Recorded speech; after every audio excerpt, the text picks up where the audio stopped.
is out, making way for sunshine. Find out whether you'll need to keep those jackets handy. Well, now Tom Benson is pushing back. He's filing a memo. The family feud over a trust fund controlled by Tom Benson intensifies in a Texas courtroom. Hear what Mr. Benson's daughter, Renee, has to say about Gail's relationship with her father. We're learning more about what happened just moments before a plane came crashing down in Taiwan, killing at least 32 people. And find out if anyone's waking up this morning a millionaire after last night's drawing for a massive Powerball jackpot. Fox 8 News at 4:30 starts right now.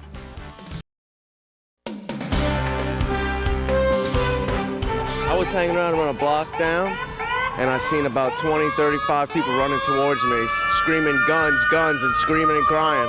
A fatal shooting in the middle of a packed crowd sends parade goers running for their lives. We have the latest developments in last night's shooting at the Muses Parade. And hear who's coming to New Orleans today to help NOPD officers keep shootings like last night's from happening again during the busy parade weekend. And parade goers will want to make sure they're nice and bundled up this weekend. Chris Franklin has your carnival forecast. Fox 8 News at 4:30 starts right now. Local tourism leaders celebrate predictions of record crowds with Fat Tuesday just a week away. The New Orleans Tourism and Marketing Corporation says hotel occupancy is near 99%. While it's too early to predict the economic impact of this Mardi Gras, a recent study conducted by Tulane professor Tony Weiss and the Freeman Consulting Group shows the impact of last year's carnival celebrations. In 2014, the study showed a $465 million economic impact. $17.5 million was generated in tax revenues. Orleans Parish gets 4% of that. And so from those numbers, we can see how much is coming in just to the city. And the rest is going to the state. Professor Weiss tells Fox 8 not all restaurants, hotels, and even carnival crews participated in the study, so she believes the numbers are very low, actually. Well, good morning, Shelley and Greg. It's up to Judge Kern Reese to decide if Tom Benson should undergo a physical and mental health evaluation, and if so, what doctor or team of doctors should do that evaluation. Benson's daughter Renee and grandchildren Rita and Ryan filed suit against the 87-year-old last month after he announced plans to turn future ownership over the Saints and Pelicans over to his wife Gail upon his death. Now, that suit claimed Benson was not competent and not managing his own affairs.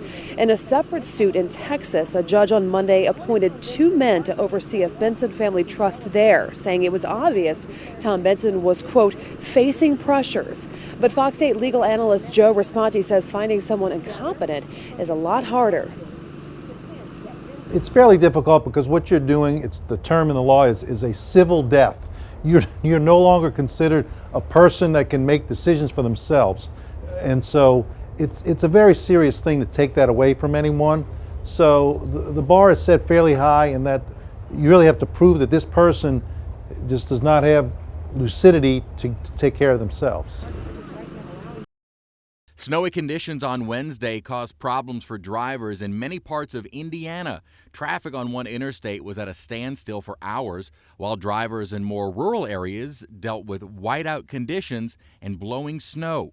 One driver noticed several cars spinning out. When they come up to an intersection to turn, I mean, they hit the brakes and then turn the wheels, and naturally you're gonna slide. Deputies in White County responded to several slide-offs and property damage crashes. A Coast Guard petty officer shot this video aboard an ice cutter on the Connecticut River. The 65-foot ship works to break up ice-covered channels so commercial vessels can navigate. According to the Coast Guard, 75% of the heating oil used in the United States is transported through New England, Connecticut, New York, and New Jersey, and 90% of that is delivered by barges.